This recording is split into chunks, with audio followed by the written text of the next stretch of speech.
Daisy de Melker was a notorious figure, infamous as South Africa's first female serial killer, remembered both for her chilling methods and a tragic, tumultuous life. Her path, marked by personal misfortune, ultimately led her down a dark road of crime. Join me as I look into the murders of Daisy de Melker here on Corras Investigation. Now, before we get into her crimes, we must first look at her early life and what led her to killing her alleged victims.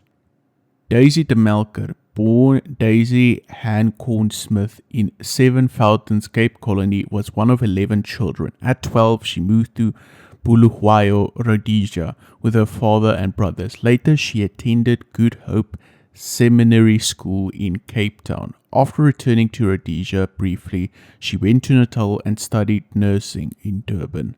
Daisy's love, Brett Fuller, died after contracting black water fever on a planned wedding day.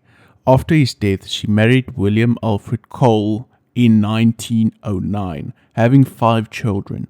Tragically, 4 of their children passed away. 2 infants, a child with liver abscess, and another with convulsions and bowel issues.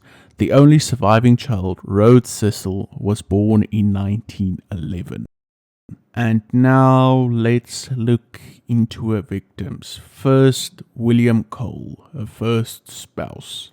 Early on the morning of 11th January 1923, William Cole fell ill after ingesting Epsom salts given by his wife. The first doctor believed his condition was not serious and prescribed a bromide mixture. However, Cole's health rapidly declined after the doctor's visit. Daisy sought help from neighbors and called another doctor when Cole's pain became unbearable. The second doctor suspected strychnine poisoning due to Cole's symptoms and did not sign the death certificate. A post-mortem examination revealed the cause of death to be chronic nephritis and cerebral hemorrhage. Daisy inherited £1,795 from her late husband's will, being the sole beneficiary. Robert Sprout, her second spouse. On 11th January 1926, 36-year-old Daisy wed Robert Sprout, a plumber 10 years her senior, in October 1927. Robert fell seriously ill with symptoms similar to Cole's, recovering briefly before succumbing to a fatal attack on 6 November 1927. His attending physician attributed the cause of death to be arterious necrosis and cerebral hemorrhage without conducting an autopsy. Daisy inherited over £4,000 along with additional £560 from Robert's pension fund following his passing. And now we get into Daisy's final victim, Sydney de Melker. On 21st January 1931, Daisy married Sydney Clarence de Melker, a third husband, who was also a plumber like her previous spouses.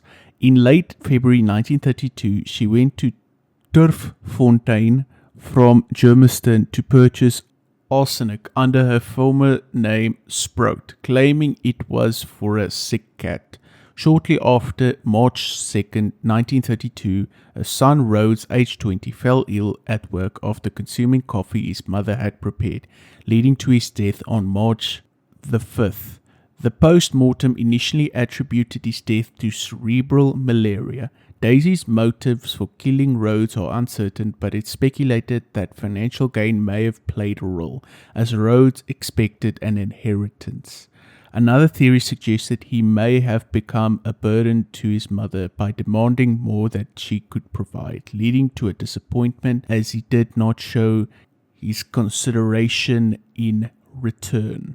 Despite unclear motives, Daisy's actions resulted in the tragic death of her son Rhodes. And now we get into the arrest, the trial, and execution. By the time Daisy's former brother-in-law, William Sprout, raised suspicions about his brother Robert's death to the authorities, the police obtained a court order on 15th of April 1932 to exhume the bodies of Robert, Cole, and Rhodes. Rhodes' remains were well preserved with traces of arsenic found in the viscera, backbone, and hair. Cole and Robert had traces of strychnine in their vertebrae, with pinkish discoloration indicating that they had taken pink strychnine. Arsenic was also found in the hair and fingernails of James Webster, Rhodes' colleague. 1 week later, the Melker was arrested and charged with the murders of all 3 men. The case received significant media coverage. The Turffontein chemist recognized the Melker from a newspaper photo and contacted the police after realizing she had bought arsenic from his store. The trial of the Melker lasted 30 days with expert toxicologist Dr. J. M. Watt presenting forensic evidence for the Crown. The judge found the Melker not guilty of poisoning Cole and Sport with strychnine, but guilty of murdering her son.